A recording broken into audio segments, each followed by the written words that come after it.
Hello, everyone, and welcome to the latest episode of the Juggling Balls podcast. I'm your host, Stu, and I've got Millie on the other side with me. Hiya there. This week's episode is going to be covering basically the past few days of the English football calendar. There's obviously been quite a bit going on, so we're going to go into a bit of a semi-final recap of the FA Cup, and then we're going to look into the week ahead. Obviously, there's a few big games on in regards to the top four finish and the relegation battle. And then, last but not least, we're going to talk about the recent sacking of Nigel Pearson, which occurred yesterday. Obviously, if you do like the episode and you obviously have listened to us in the past, please give us a subscribe and a listen, and spread the word if you can, and that's greatly appreciated. And we'll get started. So, obviously, over the past couple of days, the semi-finals of the FA Cup played out. Obviously, Saturday night there was City versus Arsenal, and yesterday there was United versus Chelsea. So, I just wanted to get your thoughts on the first game of Arsenal and City, Millie, and what did you think of that? Obviously, a bit of a shock result with Arsenal coming out with winners. I don't think many people had that predicted, but here we are. Yeah, I don't think many people expect the City to play that badly. It's pretty much why I fall on it. Arsenal did a very good job of limiting what City could do, but I don't think they played that well themselves. From an attacking point of view, at least. Yeah, I mean, in terms of, I think Arsenal defensively, it has to go down as probably the best defensive performance in a good long time. Who knew that David Luiz was good in the centre of a three-man defence? If only we had like previous experience of that. I mean, it wouldn't be me who would have voted for that vote of confidence for him. But I mean, to be fair to Arteta, he's stuck with him and he's given him a performance like that. Obviously, it could just be a flash in the pan, one-off performance. He's a good defender. He's just always been a liability in the two-man defence. He's very good at the centre of a three-man defence as the sweeper. So just give him the role he's good at. Why are we forcing people to do roles they're not good at? Yeah. So do you think next season that could be something that Arteta goes with, is Luiz in the middle of the three, or do you think it'll... I mean, you've got... the way to make a three-man defence work is essentially, do you have the wing-backs? And I think they do. Yeah. Like, Tierney and Bellerin, I think, work well as wing-backs. As your first choice. I know they are injury-prone, to say the least. But you have to at least plan for them to start. Yeah. So I think... And also, with three centre-backs, you don't need like amazing centre-backs to make it work as well. So I think it works with the talent they've got as well. I mean, sorry to interrupt you there, but we were saying, obviously last summer, the one thing Arsenal really needed was centre-backs. Yeah. So even if they can get someone, or one or two I mean, they've got that guy who's on loan at Saint Etienne, who will come back. The name escapes me at the moment, but you've got him. Holding, I think, is decent. Mustafi is fine. Luiz is there. Ideally, you'd want another one. Yeah. 5 centre backs if you play to cover. If you're playing 3 over most games, but they don't need to go out and spend 40 million on a centre back. Mainly because they don't have the money to spend 40 million on a centre back. But that's a different point entirely. Yeah, I think that the problem Arsenal are obviously going to have is that if you're going to go after a top centre back, there's not many of them going around at the minute, and the ones that you might be able to get hold of, you're probably paying a lot closer to triple figures than you are 50 million. Yeah, I mean, if you're wanting to, and also the thing with buying a centre back to play in a 3 rather than in as a pair, it is a different skill set. So if only there were maybe some cheap English centre backs who've been playing in a 3-man defence that have done quite well this season. If only there was a team situated in the north of England that you could poach 1 or 2 off. Just put it out there. Not sure who you're referring to there. Sheffield United. I knew who you were referring to. That was Taylor Mick. Oh, sorry. We'll cut that bit. Yeah. You don't need to. It's absolutely fine. But yeah, I think in terms of, I think obviously the surprise was that I think due to Arsenal's on and off form, it's been a surprise to see how well they dealt with City's attack. I mean, I know. Yeah, I mean, like when Arteta came in, they've obviously worked on the defense first, and the attack will come probably next season. Yeah. And bar that game against Brighton, where they were fine for 70 minutes and then give away two stupid goals, the defense has been actually all right. Yeah. I mean, if you look at that, I mean, yeah, you can probably look at a couple of the results and think defensively that's where it's slipped. Like, I mean, the Leicester game, the Vardy goal at the end really is obviously a controversial goal to have been given. So there might have been, you would consider them to have been unlucky on that, and obviously a couple more points on the board, and it's a little bit different. I mean, their only bad defensive performance of recent times was probably the game at City, was the first game back after a 3-month layoff. Yeah, and I think everyone was expecting it to go the way it went. To be fair, everyone was expecting City to dominate it, but like that wasn't a good performance. But since they've gone to 3 at the back, they've been, I think they've been fine. Yeah, I agree. So yeah, it was a good performance for Arsenal. I don't really think we need to cover much more than that, because that's pretty much the basis of the entire match, I think. So we'll move on to the next semi-final, which I think we're going to probably get a lot more juice out of in various aspects. So the Chelsea United yesterday. A lot of people were touting United to win that match. I wasn't necessarily one of them, based on the past couple of performances myself. That's just me. There's a few things to cover off, so I'll let you start, and then I think I'll put a nice bow around it after you finish. I mean the thing pre-match, you were saying you weren't overly confident about United. I have literally no idea how Chelsea are going to play on a game-by-game basis. They are ridiculously, like, from a performance level, inconsistent with how they actually approach games, never mind how they play in them. And so it was very, like, we knew how United were going to play, pretty much. I was interested to see their selection on it. Now, I didn't watch the United game midweek, so I don't know whether there was any bit of fatigue or stuff, but I don't understand why Pogba didn't start. Yeah, for me, I think my problem with the team selection, I didn't necessarily see anything majorly wrong, but I thought leaving if you can leave one of Martial and Pogba out, but then I think if you take both out, you sort of lose both areas, whilst if you keep Pogba in, your midfield's solid enough to deal with it. I understood Martial not playing, especially if you're going to play that system. But, like, Pogba's your best midfielder, second best midfielder. Depends how much you love Bruno. So I can't understand why you don't play him every game he's fit. Well, every minute you can. Like, that's always been my opinion. I like, you play your best play. Like, you play your best players in the roles they are best suited, and then you work out the rest. Yeah, I mean, to be fair, I think I agree with what you're saying. And out of the two, if you're going to leave one out, I probably would have picked Martial based on the system. And what my point was is that if you're gonna, you've got to leave at least one in, because I think, as good as Fred has been at times, well, when he was playing consistently throughout the season, as good as he wasn't gonna do or make up for the lack of obviously what Pogba has been doing in this run that we've had in the league. So it was difficult to see how we were going to create as much, because obviously as much as Bruno has been the creative,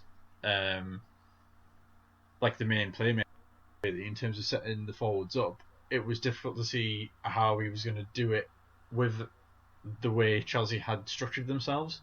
And I think having Pogba there probably would have helped if he'd been there for the full game. I mean, I mean, Solskjaer.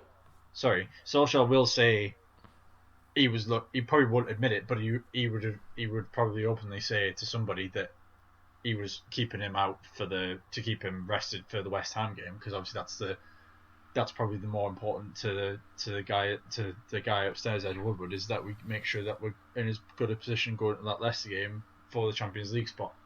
So that's probably what part of the thinking was, but there we go. I don't think there's anything against. I don't think you can. Like you could play Pogba yesterday, and you could play him for 60 minutes against West Ham, make sure the game's wrapped up, and then take him off the last 30. Just throwing it out there. I know there's that thought process in it, and don't disagree with that. But I think with the fact that if you look at the run of games that we've had, they've all been very close together. Pogba's played in a lot of them. Yeah, and he's probably thinking he's been injured the majority of the season, so he's probably thinking, even if it's for a half, just to give him a break. But yeah, there might be some thought process that Pogba maybe should have not played in 1 to 2 games previous, but again, that's a different. Like I found it interesting as well that Solskjaer only really throws the system out that he plays for like what he thinks are really difficult games. So I think like the last couple of times they played 3 at the back was against City or Chelsea or Liverpool. I can't think of another time they've actually thrown that out. I think those are the main examples. I mean, I remember certainly the 2 City games in the league we did. The Liverpool game we definitely did, because I think it was Rashford and I want to say James were up front again, because I think that was when Martial was out injured, when it was at Old Trafford when we drew. Yeah. And the Chelsea game we definitely did, because we were basically on the counter-attack the majority of the game, and that's where all our goals came from, really. Yeah, so it's like because of how he set up, I think the way the game went isn't that big of a surprise. Yeah. The surprise for me is that Solskjaer decided to play it that way, where Chelsea has been very leaky, for lack of a better word, for most of the year, and so you're willingly even not trying to exploit that. I just think, given the run you were on, I found that surprising. Yeah, I think the problem that Solskjaer had with the team selection is he's probably thinking of. I mean, he put his hands up afterwards straight away and said it was his fault because he got it wrong, and he absolutely did. I think there's no argument with that in terms of if you look at the performance and look at the structure of how we were playing, especially that first 60, 70 minutes. When the game's gone, that's when he changed it. But I think in terms of the overall formation, he's thinking that, well, it worked against them last time, and it's worked against it. We played them 3 times prior to the season, and we beat them each time, so let's do it again. But I think sometimes when you are playing an opponent so many times, like we have done, you need to, especially on that 3rd or 4th occasion, throw something different in. Otherwise, it becomes too predictable. And I think I also think there's a bit of rosing glasses on, especially that first game against Chelsea. Yeah. You were very, very clinical. Yeah. But then there's an argument that Chelsea were far the better side on the opening weekend. I mean, I would say for the first half hour, I would say definitely, because I think they hit the post or bar 3-4 times. Yeah, it was just like Chelsea should like if Chelsea was clinical as United were that day, they would be nail sight in the first half an hour. Yeah. Like it would have been 2 or 3-0 in the first half hour alone. But I think after that we were more. Yeah, after that was better, but it's just like. Which seems to be a common trend. Of the past few games, really, is that, and throughout parts of the season, is that the first 20 minutes or so we don't really seem to get into the game, and as long as we've kept like a clean sheet in those first 20 minutes, that's when we sort of settle down. But again, that's something that's obviously going to work on over the summer and going into next season, which I think is the start of September is when they've got it penciled in. Yeah. But yeah, it was easily the worst performance we've had, I think, since probably before January, like the beginning of January. I think there was a couple of performances in December which weren't that great, and I think it's easily in the top 2 or 3 of the season for worst performances that I've seen. I think there wasn't really anybody that performed really. I think Wan-Bissaka easily had his worst game for us. I think Wan-Bissaka's worst game in 2 years. I can't remember having that bad of a game for Palace. Yeah, I think he wasn't that great on Thursday against Palace. He was a bit shaky there with his controlling of the ball and actually being able to move it forward, and he did give it away a couple of times. But yesterday was far worse than that. Maguire and Lindelof weren't, well, they were crap basically. I was trying to watch my language there. No.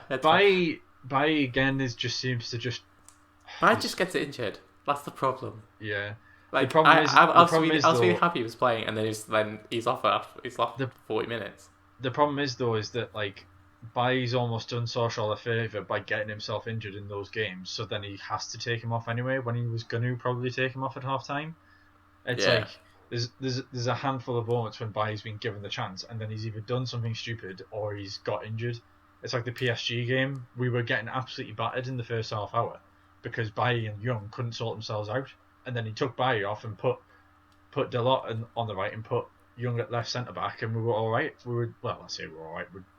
I think that was a system problem. I don't think that was a Bailly problem. That was Bailly and Young not understanding the system. Yeah, maybe, but I think there was a space that PSG exploited, and neither of them could work out who was responsible, and that was the problem. Yeah, I think one of the positions we're going to obviously see a lot of change. I think for us in the summer is probably going to be centre back. I think you're going to see the likes of Jones and Bailly probably moved on, because I don't think he necessarily. I think he probably trusts Bailly more, so it wouldn't surprise me if Bailly stays on for another season. But it's been unfortunate because he started out quite well for us, and then he's just been getting injured left, right, and centre, and he just can't seem to get any good runs together. But which is unfortunate because he did look a decent buy when we first got him. Thankfully, obviously, whilst we're talking about him, he's put up a photo saying that he's out of hospital and that he's fine. Good. Thankfully, because obviously I think he was on the stretcher and he was on oxygen and stuff when he was going out, so it didn't look great. But yeah, I think we've covered most things in the Man United Chelsea game, but I think we need to talk about David, don't we? Really? We really do. Yeah. There comes a time where you have to go, despite everything that's happened before, and despite what your priors are about how good you think he is, regardless of form, sometimes the form has to take over. Yep. And the problem is, you can't bench him. Who the hell are you going to sell him to?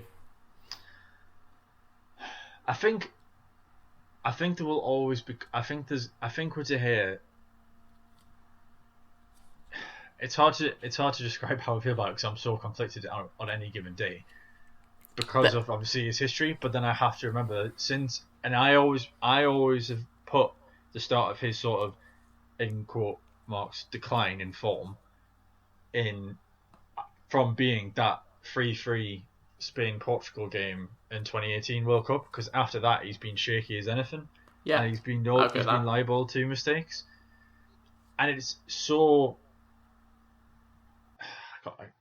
It's frustrating to watch him because he has those slip ups, but then he comes out with cat-like saves, and you just think, where is that? Where's that gone? I don't know if it's a lack of confidence. I don't know if it's just general decline.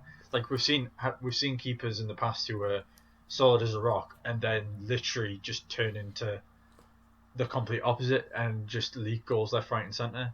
I mean, he's had a hatful of calamity errors this year. Like the one against Watford, I think is probably one of the worst ones he's ever had, and that was just one I beggars belief that how that got in. I mean, like, the second goal here Yeah, is one that should not go in. I mean, yeah. I have some sympathy for the first one because all of his weight is on the wrong foot, and it's an awkward touch, and it's a spinny ball, and yes, you probably should keep it out, but sometimes these things happen. Yeah. The second one's almost right at him, Yeah. and he's there comfortably, and it just bounced off him. Yeah.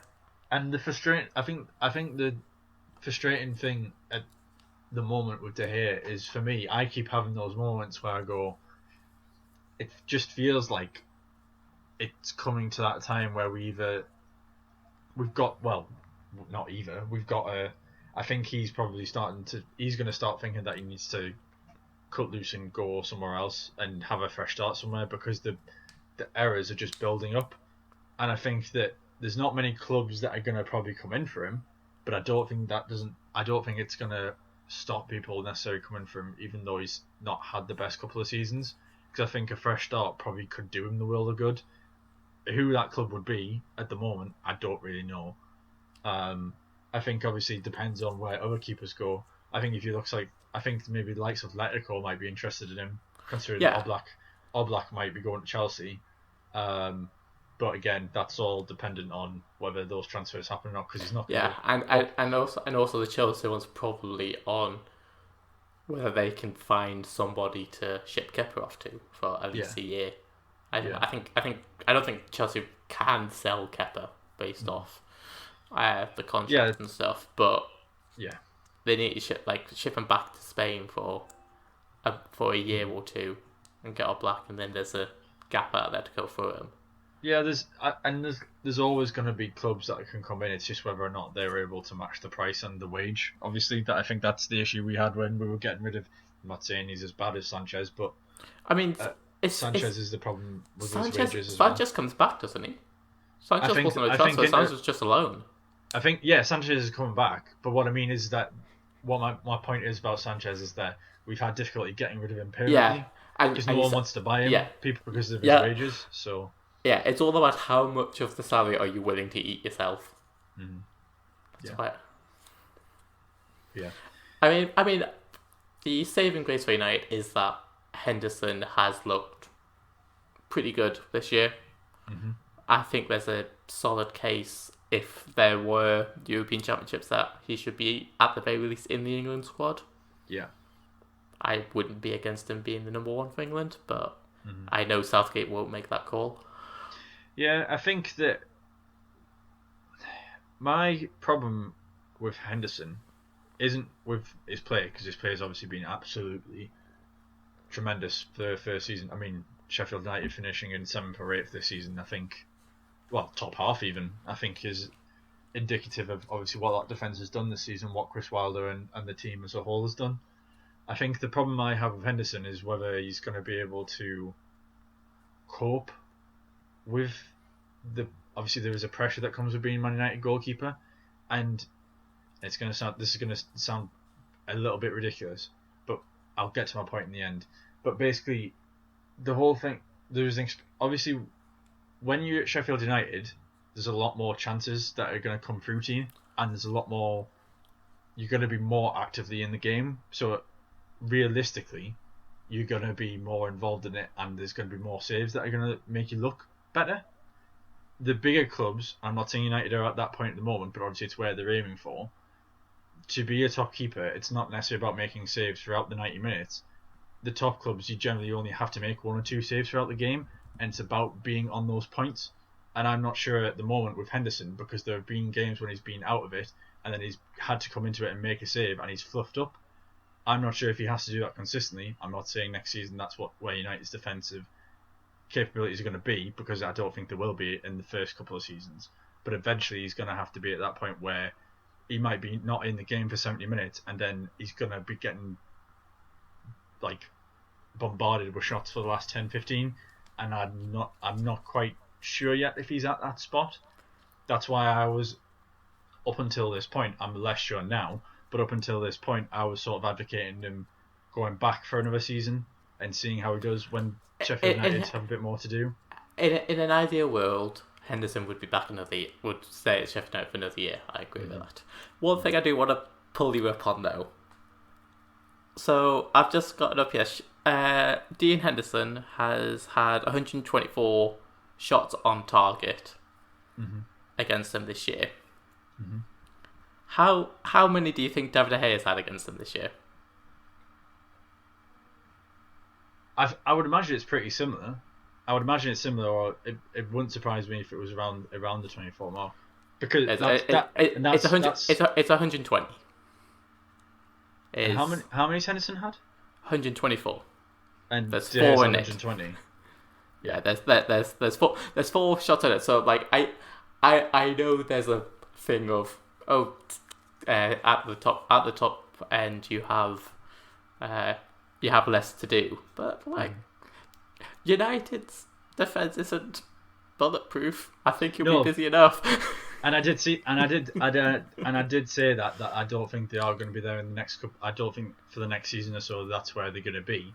My problem comes is that if he does bring in the defensive sort of, what's the word I'm looking for? If he brings in the defensive reinforcements that we're probably going to need in the next season or two, I think that obviously that's when. Yeah, no, I know.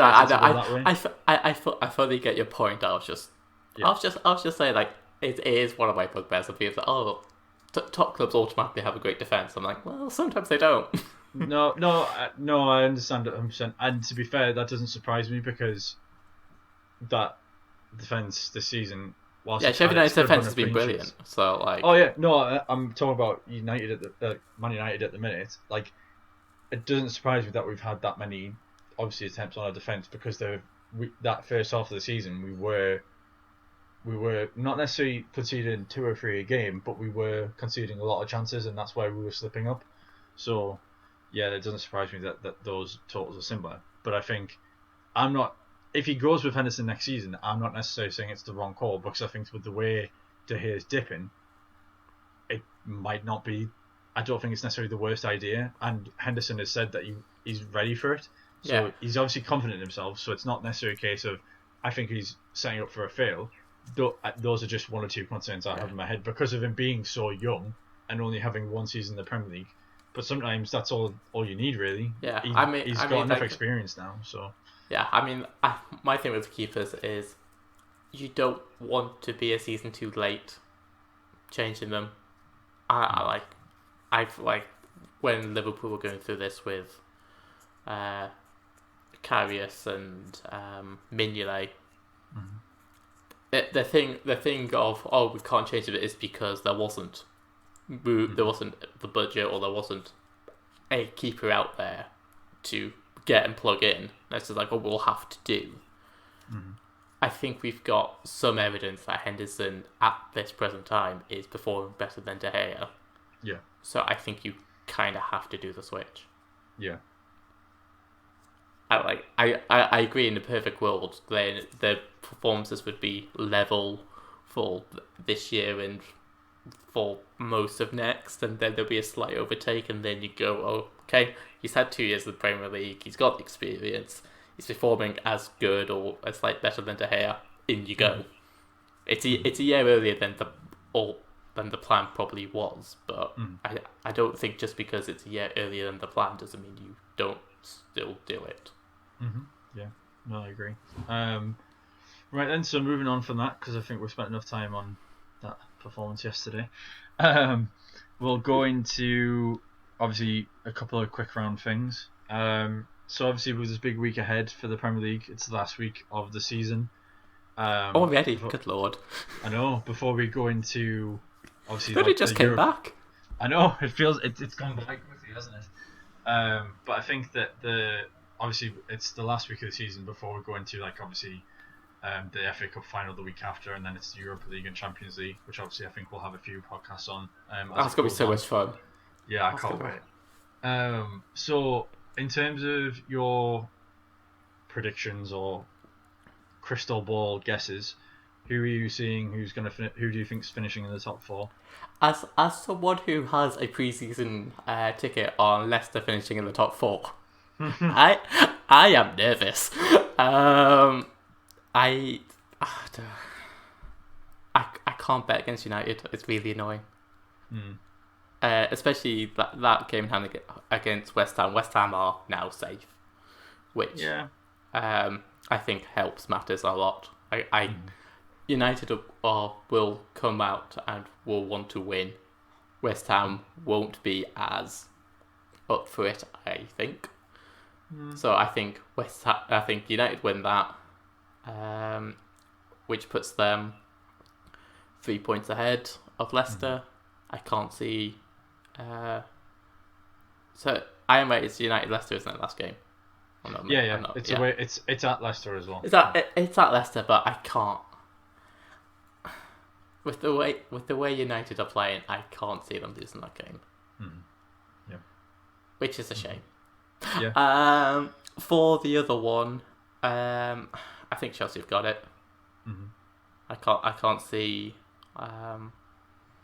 because Wolves need their last two and some madness to happen.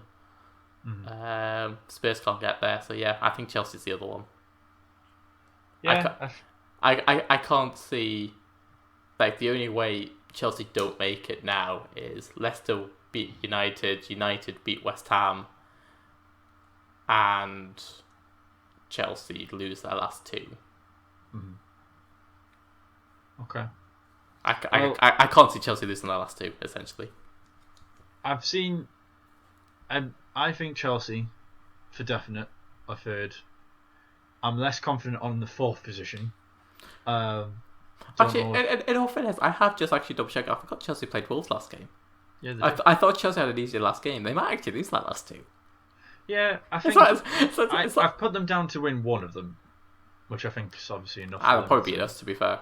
But the reason I'm not so confident on the fourth one is because the past couple of games before the Chelsea game, we were looking a bit ragged and a bit tired and a bit leggy. I'm concerned that whilst I agree with what you're saying about motivation and West Ham are up now, so like then maybe just might put the foot on the brakes a little bit and take it a little bit off the accelerator and just chill out a bit. I'm worried that because of their run of form, that they are going to want to try and continue it as much as possible going into the summer. Which I think is what Moyes will be saying. Whether the players are there or not is obviously a different matter. The worst teams to play at this time of the year, whether it's in May or July, are desperate teams. West Ham are no longer desperate. Yeah, that's entirely my logic, and usually it works at this time of the year. I just think I agree with what you've said 100%. I think the additional concerns I have in my head are the fact that we are starting to look a bit leggy. I know we've only like played Pogba and Martial for like a half on Sunday, but that's still probably an extra half that Solskjaer didn't want. I agree with that. I mean, the other thing is that Leicester will have a full week. Yeah. And you won't, which might tip something, but I do wonder. Like, it'll be interesting because there hasn't been many times where we've had a mismatch in recovery times throughout this period. So it will be interesting. The ones who played either over the weekend or tonight, let's say, whether they actually can, they'll have their normal recovery time to play on Sunday. So I do wonder whether that might come into it, but. Yeah, I think that's the thing that's obviously concerning me with United is the fact that we've been on a run of games where I think we've played at least 2 or 3 days apart. I know it's the same for most people. Yeah, it's been pretty much the same for everybody up until this week.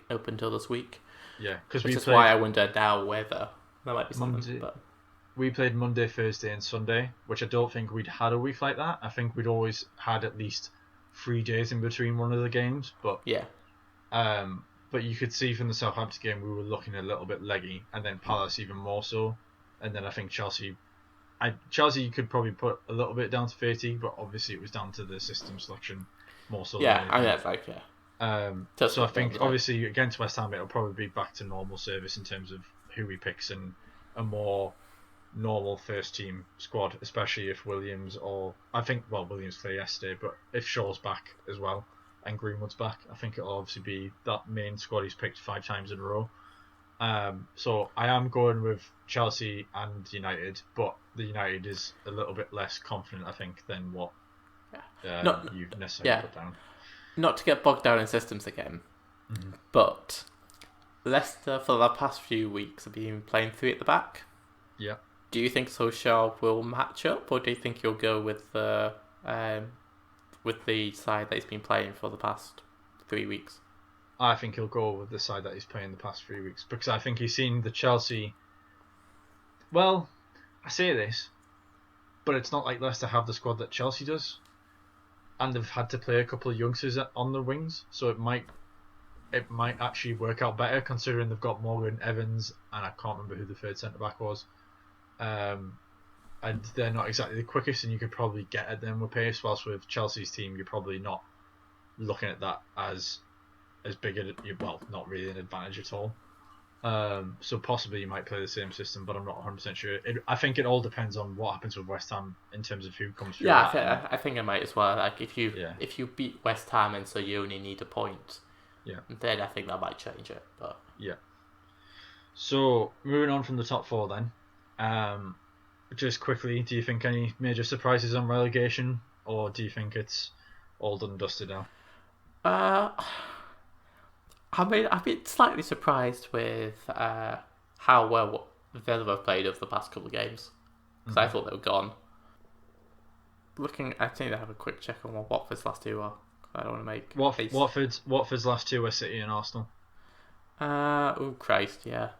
Because obviously we're going to quickly tag on Pearson on the end of this, but when I heard about Pearson getting sacked, I thought, the last 2 games mustn't be that tricky. That's why they've gone with it, because they're confident of them staying up. And then I looked at the 2 fixtures and I went, what on God's name are they doing? Okay, so we had a little bit before we started recording, and we briefly touched about this. We'll go into Pearson. Pearson now. Yeah, we'll just do Pearson now. Yeah. I now understand this even less looking at those last 2 games. Mm-hmm. So hang on. So the last 3 games, they beat Norwich. They weren't that great. Beat Newcastle, and then lost at West Ham, which, like I'm looking at what they've done, like post lockdown. There isn't anything there that says to me they were sinking. There's